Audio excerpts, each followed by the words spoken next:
My name is Rachel Dawson, and I'm 42 years old. I used to be a professor of biblical studies at a small Christian college nestled in the quiet hills of Asheville, North Carolina. For most of my adult life, I lived surrounded by books, theology, and the steady rhythm of academic routine. But everything I thought I knew, about faith, about scripture, even about time itself, was shattered on February 3, 2025, a cold winter morning when I died for 27 minutes. This isn't a metaphor or a dramatic expression. I clinically died. My heart stopped beating, and for nearly half an hour, I was gone, no pulse, no oxygen, no sign of life. And during that time, I had an experience that would not only change me forever, but challenge everything the church has taught for centuries. Before I go any further, let me say this. I didn't grow up chasing spiritual experiences. I wasn't someone who believed every vision or dream was a revelation from God. I believed in the authority of Scripture, in church tradition, and in sound theology. My approach was cautious, conservative, even skeptical. That's what makes what happened to me all the more undeniable. It happened when I least expected it. And it's not the kind of story I could have made up, even if I tried. That morning started like any other. The sky was gray and heavy with the kind of Carolina winter that chills you down to the bone. I was sitting in my home office, grading papers from a New Testament survey class one still occasionally taught online. My golden retriever, Scout, was curled up by the fireplace, and a half-finished cup of black coffee sat on my desk. I remember the moment it started. There was this strange, creeping pressure in my chest. At first, I brushed it off, maybe too much caffeine, or the stress of grading finals. But within minutes, the pressure turned into something far more alarming. A crushing pain radiated down my left arm, and my vision started to blur. I fumbled for my phone, my hands shaking, barely able to focus on the screen. Somehow, I managed to dial 911 before everything went dark. The last thing I remember in the physical world was Scout barking frantically as I collapsed to the floor. And then, nothing, or at least, nothing of this world. What happened next can only be described as a crossing, a shift in reality. I didn't immediately float above my body, like some people report. There was no tunnel, no swirling light. Instead, there was a profound stillness. It was as if everything, my thoughts, my senses, even time itself, had been put on pause. And then I was moving, not walking, not flying, but being drawn upward. It felt like I was passing through invisible layers of existence, each one quieter, deeper, more radiant than the last. My physical body was gone, but my awareness had never been more alive. I wasn't dreaming, I wasn't hallucinating, I was fully conscious, just no longer in the world I knew.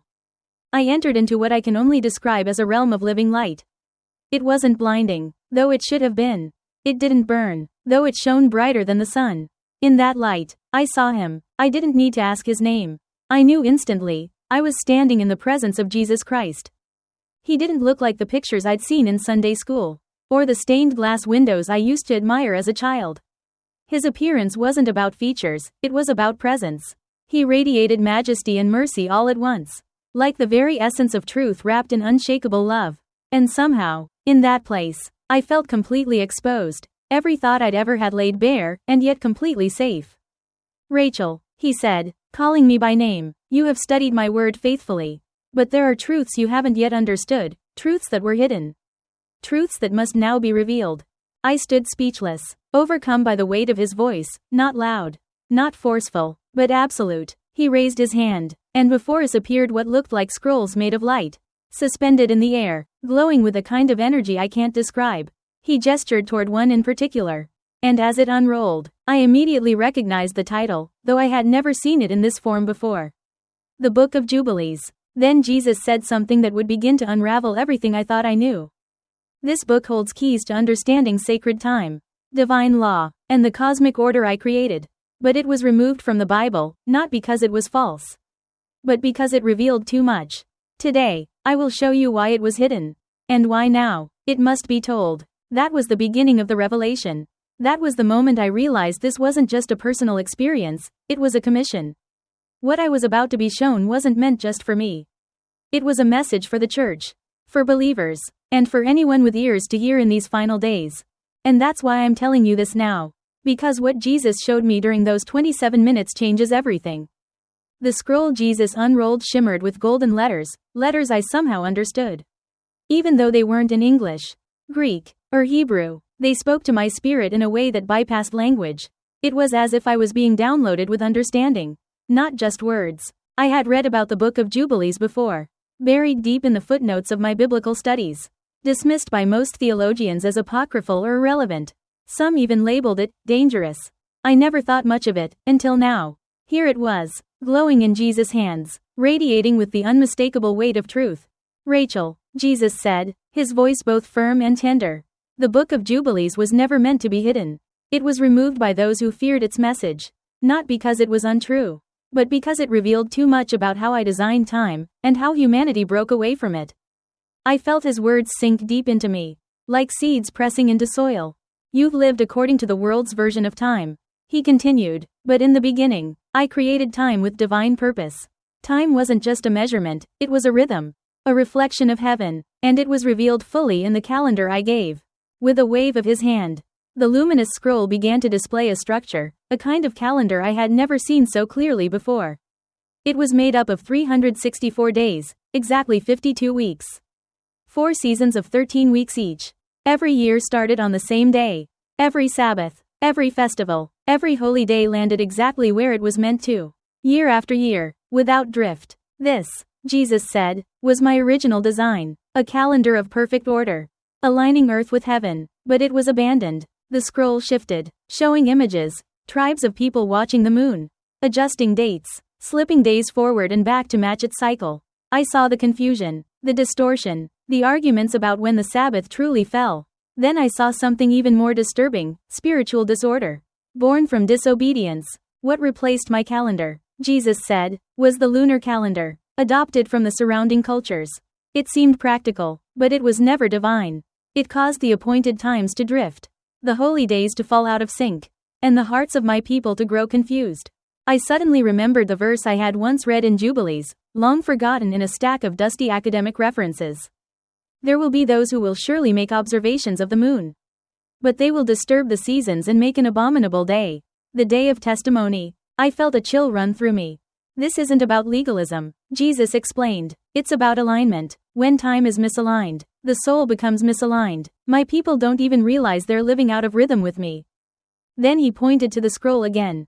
Do you know who first received this calendar? I shook my head. The angels. On the very first day of creation, I created them to be stewards of time. Some governed light, seasons, and the heavenly bodies. Others were sent to teach mankind what I had inscribed on the heavenly tablets, laws that govern not just behavior, but the very fabric of existence. The vision changed. I saw Adam, standing in Eden, surrounded by light and glory. But he wasn't alone. A towering angel stood beside him, instructing him, teaching him how to live, how to worship, and how to observe the Sabbath. Adam didn't stumble around clueless. Jesus said, he was taught by angels, about holiness, about sacrifice, about time. He was the first to observe the Sabbath, not just as rest, but as a cosmic principle. I watched as generations passed, Enoch, Noah, Abraham, each one shown observing festivals, offering sacrifices, keeping a calendar that the modern world has long forgotten. And then, I saw the shift, a slow corruption, a blending of God's time with the world's convenience. People began to replace certainty with speculation, sacred rhythms with man-made systems. The result? A subtle but powerful disconnect from God's appointed times. This, Jesus said with urgency in his voice, is why the Book of Jubilees was hidden. Because if my people understood the truth about time, they would see how far they've drifted. And they would return, not just to obedience, but to alignment. I looked at him, heart pounding. But why me? Why now? He smiled gently. Because now is the moment of reckoning. The clock of heaven is still ticking. The final cycles have already begun. And those with ears to hear must understand what time it really is, not the time on their wristwatch, but the time in the spirit. There was silence for a moment, as I tried to absorb what I was seeing, what I was feeling. And then he said something that has echoed in my soul every day since. To return to me fully. My people must return to my time. The restoration begins with truth. And just like that, the scroll began to fold itself back into light. But the story was far from over. The scroll had folded back into light. But Jesus wasn't finished. He turned toward me, his eyes filled with something deeper than urgency, a kind of holy sorrow. I could feel it radiate from him, not as anger, but as a burden he had carried for ages. Rachel, He said, "My people have been taught that the law began with Moses. But that isn't the whole story. What if I told you that my commandments were never just for one nation? Or one moment in time? What if they were written before time began?" I felt my breath catch. I'd spent years teaching that the law, while sacred, was rooted in the Sinai covenant, the moment Moses descended the mountain with the 10 Commandments etched in stone. But what Jesus was saying now undermined centuries of tradition. Not with rebellion, but with revelation. Then he said it plainly. My law is eternal. It was given long before Mount Sinai. It was revealed to Adam, taught by angels, and recorded on the heavenly tablets. Before I could ask anything more, the scene around us shifted.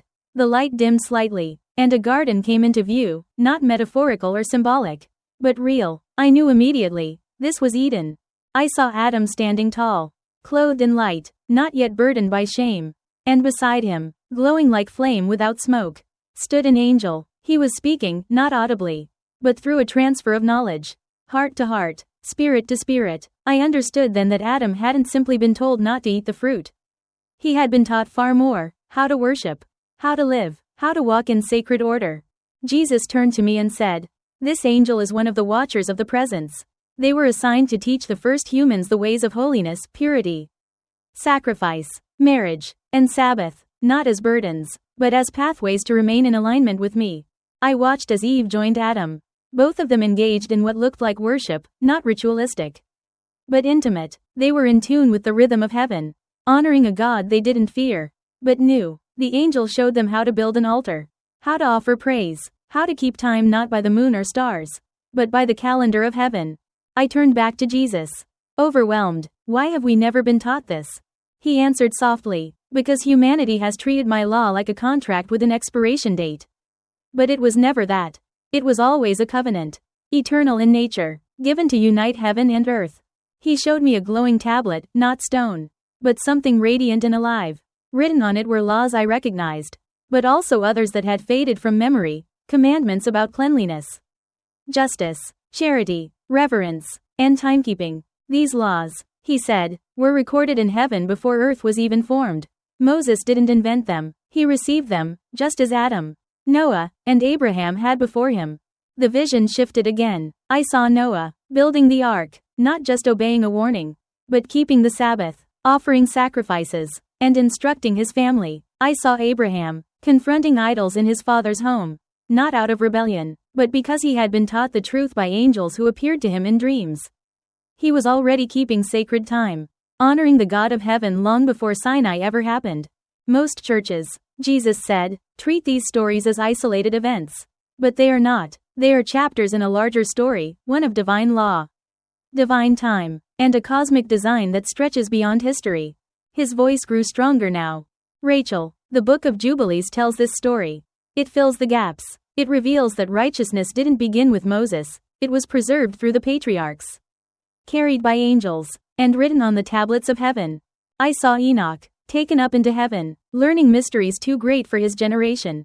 I saw him recording what he saw in books hidden away for future generations, books that would be lost, ignored, and eventually banned. Why was this hidden? I asked again, my voice trembling. Jesus replied, because if people understood that my laws were eternal, they would see through the changes made by kings, councils, and empires. They would stop trusting men to tell them what is holy, and they would begin seeking me again. It made sense now. This wasn't about adding extra rules or returning to rituals. It was about reconnecting to what had been lost, a rhythm of life that flowed from the very heart of God. Jesus stepped closer. The time has come for my people to know what was stolen from them. Not to bind them, but to free them, because when you walk in my order, you walk in my presence. His words echoed through me like thunder and song all at once. And deep within, I knew, this wasn't just a theological correction. It was a rescue mission, a divine call to wake up, return, and align ourselves with the blueprint of creation itself. And that was only the beginning. After revealing the heavenly tablets and the eternal nature of his law, Jesus turned to me with a look that carried both gravity and sorrow. Rachel, he said, now that you've seen how I established my order, you must also see how it was violently disrupted. The air around us shifted. The peace of Eden faded. The light dimmed slightly, as if the very memory of what he was about to show me carried its own weight. And then, without warning, I was standing in a vision of the ancient world, one far older and darker than I had imagined. It was the time before the flood. I had read the story of Noah countless times. I taught it to college freshmen every spring semester. But this wasn't a sanitized Sunday school version. This was real, raw, terrifying, and filled with a sense of spiritual urgency that Scripture alone had only hinted at. Jesus spoke, his voice calm but firm. The book of Genesis mentions the Nephilim. But the Book of Jubilees tells you why they were born, and what their arrival meant for creation. I watched as beings, towering, unnatural, walked among humans. They were the offspring of fallen angels and human women, the product of a corruption that went beyond disobedience. They were born of rebellion. These weren't myths, they were the result of angelic betrayal, a tearing apart of the boundaries God had established between heaven and earth. These angels, Jesus explained, were never meant to descend and take human form. They chose it, they broke rank, they taught humans forbidden knowledge, alchemy, sorcery, weaponry, even manipulations of life itself. I watched scenes that felt like a collision between history and science fiction. Men building machines from metals they shouldn't know how to forge. Women performing rituals that called on forces they couldn't understand. And above it all, I felt the ache in creation itself. Like the earth was groaning under the weight of perversion. This, Jesus said, is the world Noah inherited. The Bible had made the flood sound like a divine reset, but this vision revealed why it was necessary. Creation wasn't just sinful, it had become twisted, out of sync, disfigured. The laws given to Adam, the sacred time, the Sabbath, the laws of purity, had all been cast aside in favor of power and pleasure. Then Jesus said something that struck me to the core. My laws weren't given to restrict life. They were given to protect it. But when my order is abandoned, chaos always follows. And chaos had come in waves. I saw the heavens open, the floodwaters fall, and the cries of the perishing echo through the vision.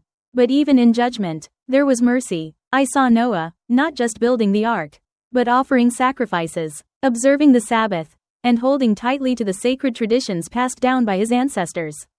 Taught by angels, Noah, Jesus said, was not saved because he built a boat.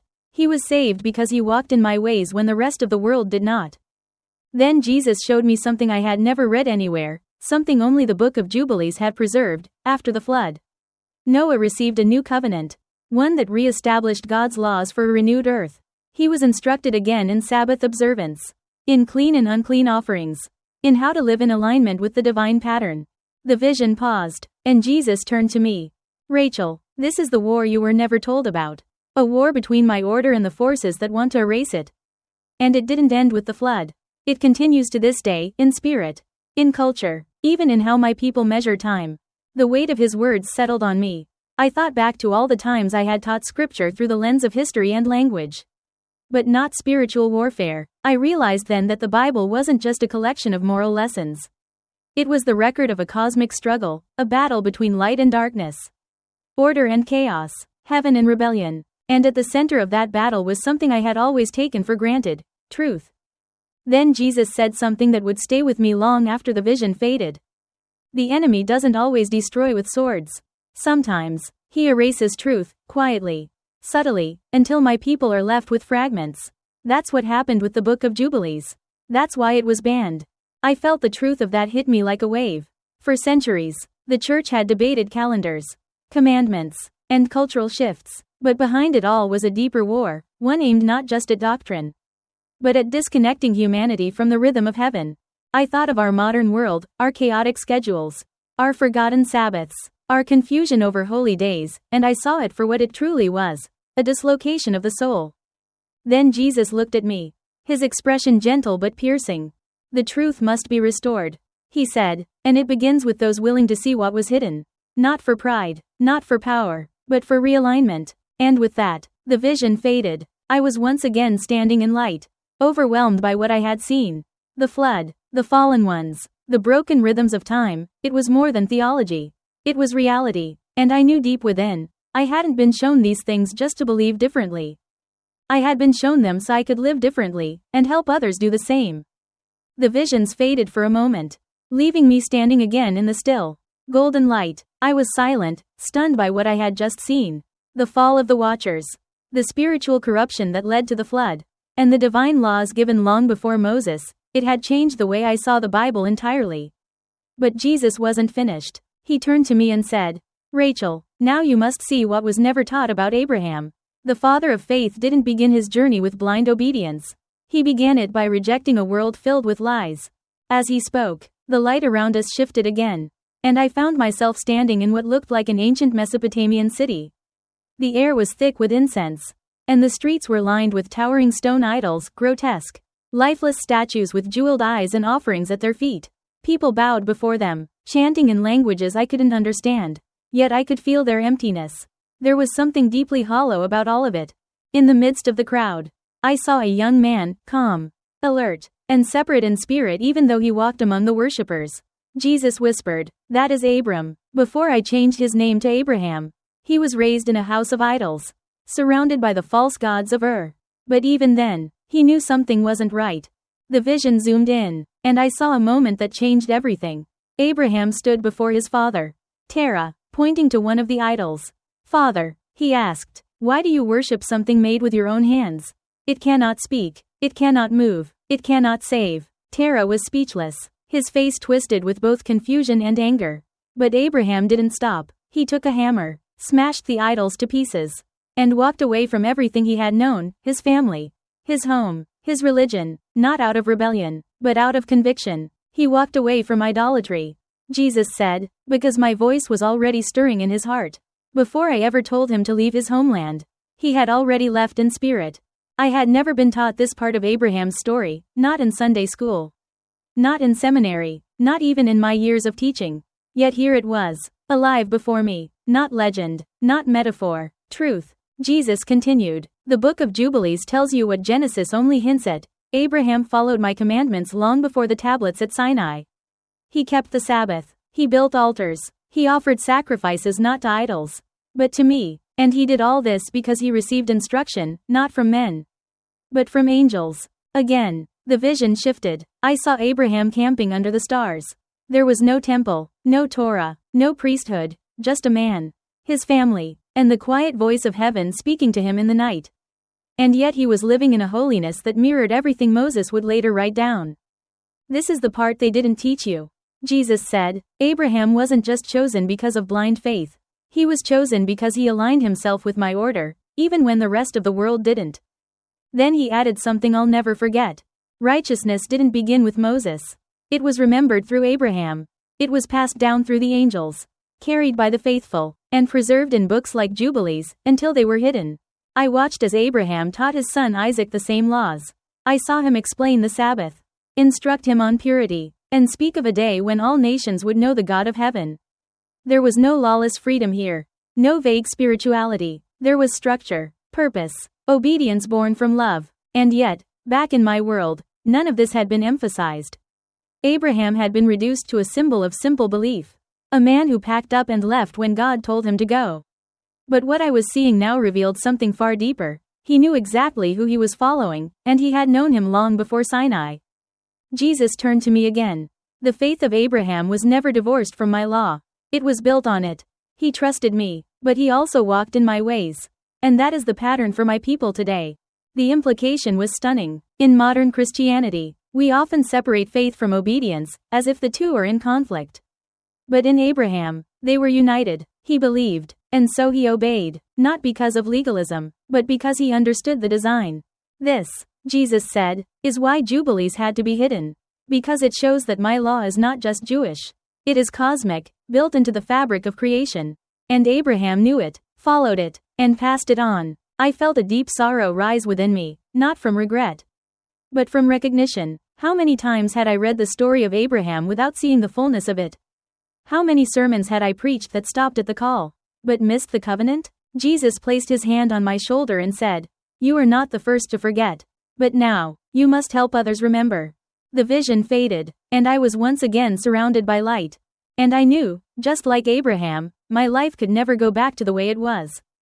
The light pulsed around us again, soft and golden. As the scene of Abraham faded, I stood still, overwhelmed. Everything I thought I knew about the Old Testament was being expanded, reshaped in ways both sobering and profound. But Jesus wasn't finished. He turned toward me and said, "Now I will show you something even more misunderstood, the story of Jacob and Esau. You were taught this as a family drama, a rivalry between brothers, but it is far more than that. It's the picture of two spiritual paths, one aligned with my covenant, and one at war with it. As he spoke, the vision shifted. I found myself standing inside Rebecca's tent. The air was thick with tension. I saw her, still young, pregnant with twins. She lay on her side, her hand over her belly, her face troubled. I could hear her whispering a prayer, asking God why she felt such turmoil inside her. Jesus spoke softly. She asked me because the struggle within her wasn't natural, it was prophetic. Then I heard it, the divine response she received, echoing in the silence. 2 nations are in your womb, the older shall serve the younger. I had read that verse in Genesis before, but I had never realized the cosmic weight behind it. In that moment, it wasn't just about Jacob and Esau, it was about the future of 2 entire spiritual lineages. The Book of Jubilees, Jesus said, makes it clear that Jacob wasn't just chosen.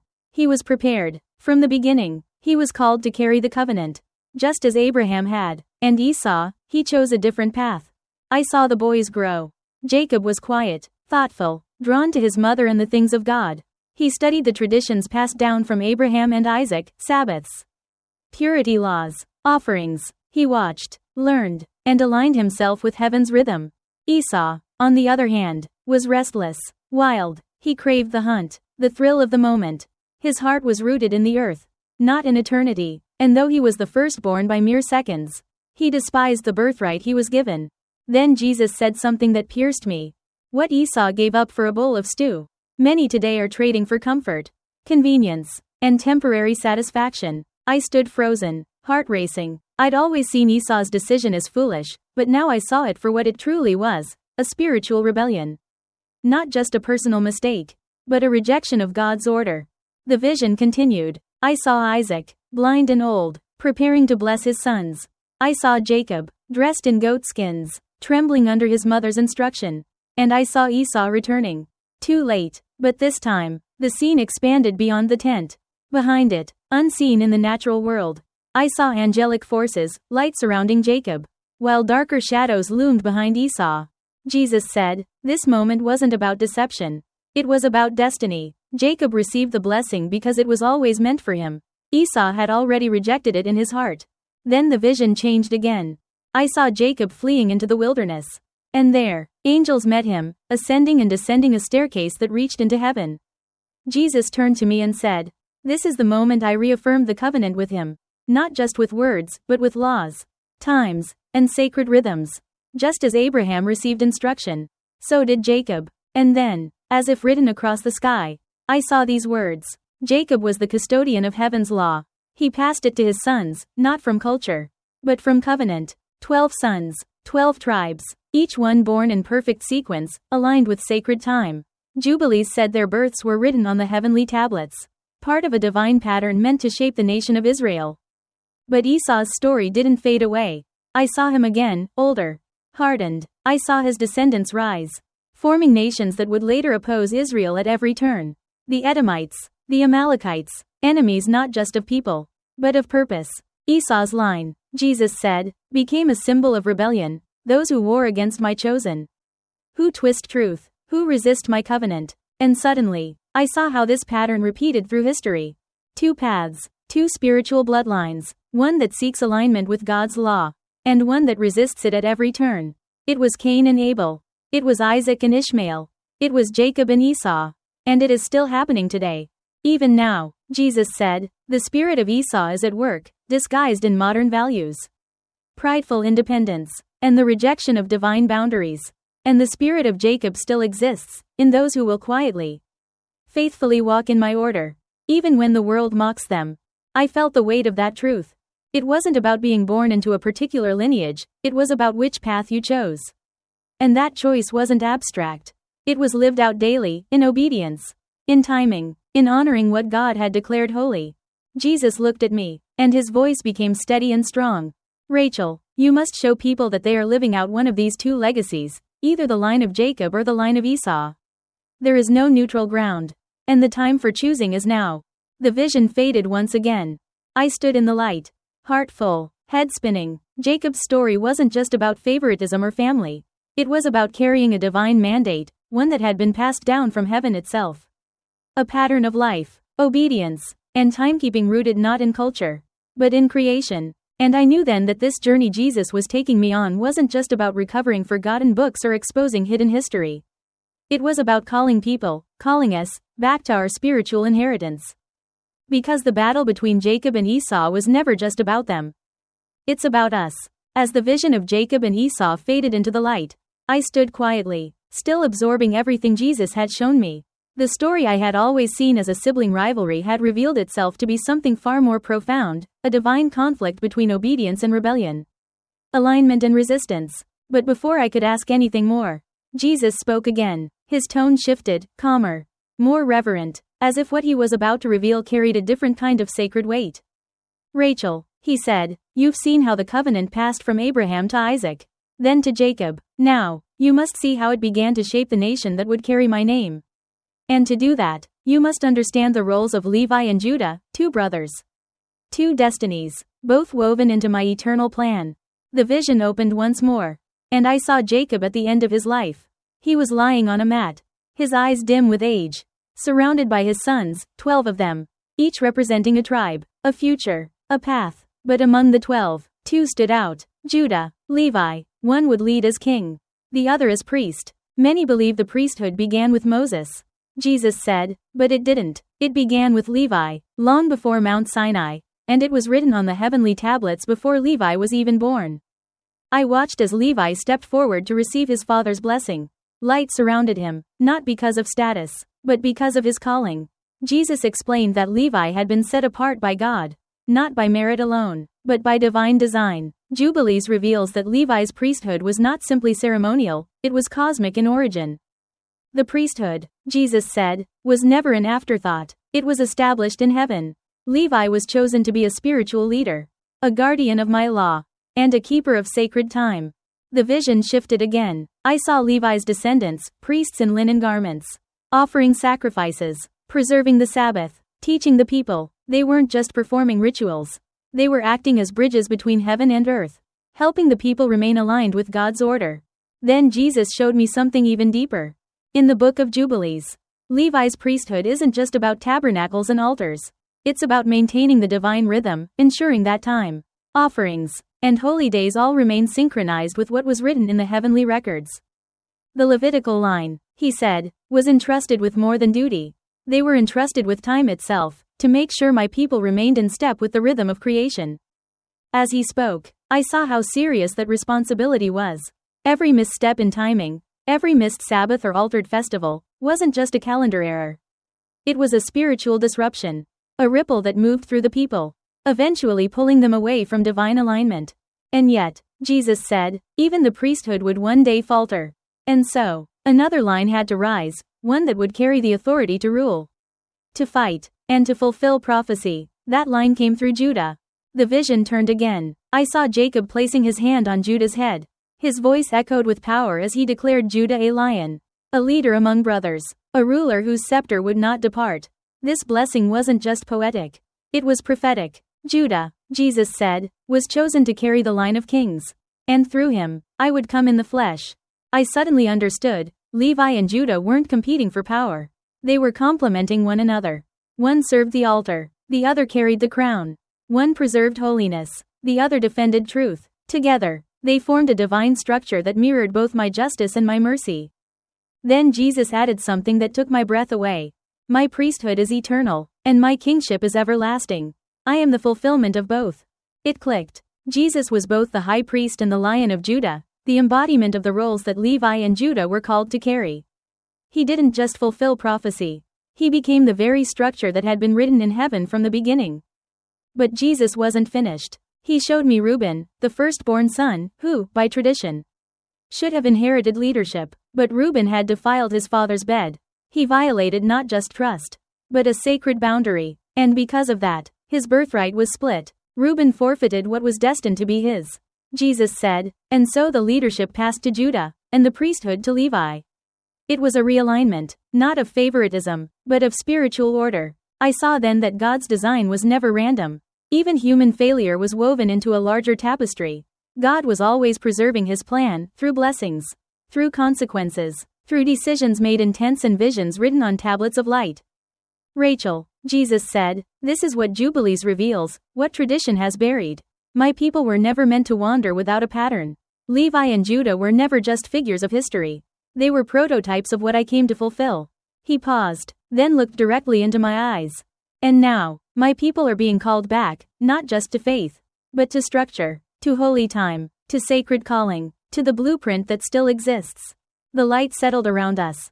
Still and warm, I stood silent, undone by what I had seen. I thought of how many believers stumble through their spiritual walk, never knowing that their inheritance goes deeper than salvation, that they are heirs to a priesthood of alignment, a kingship of obedience, a destiny written before the foundation of the world. Jesus looked at me one final time before the vision faded. Teach them, he said, help them remember, my priesthood has not ended. My kingdom is not of this world, but it is coming. And with that, I knew, my assignment wasn't just to share a vision. It was to awaken a generation. The visions faded, the heavenly light dimmed, and I felt myself slowly returning, through the layers of existence. Through the veil that separates time from eternity, spirit from flesh, I awoke in a hospital bed, surrounded by the beeping of machines and the sound of worried voices. I had been clinically dead for 27 minutes. By every earthly standard, I shouldn't have returned, but I did, and not the same as before. I came back with a commission. What Jesus showed me wasn't meant to stay locked in the mystery of near death. It was a message for this generation, a generation lost in confusion, detached from sacred time, and disconnected from the divine order of creation. I came back to say this. You were not made to live out of rhythm. You were created to walk in sync with heaven. The Book of Jubilees was hidden not because it lacked truth, but because it contained too much of it. It revealed the divine calendar, the origin of God's eternal law, the priesthood written in heaven, and the cosmic battle that still rages around us. And now, those truths are resurfacing, not to condemn, but to realign. So I'm asking you, don't ignore what you've heard. You may not have stood where I stood or seen what I saw, but something in your spirit knows when truth is knocking. You can feel it, the longing for more than religion, more than tradition, more than blind routine. You were created for divine alignment. It starts by returning to the things that were lost: Sabbath, sacred time, holy patterns, not as a set of empty rituals, but as a pathway back to the heart of God. Read the Book of Jubilees. Pray for discernment. Seek the truth not from men, but from the Spirit. Let go of the calendar of culture, and ask instead, what time is it in heaven?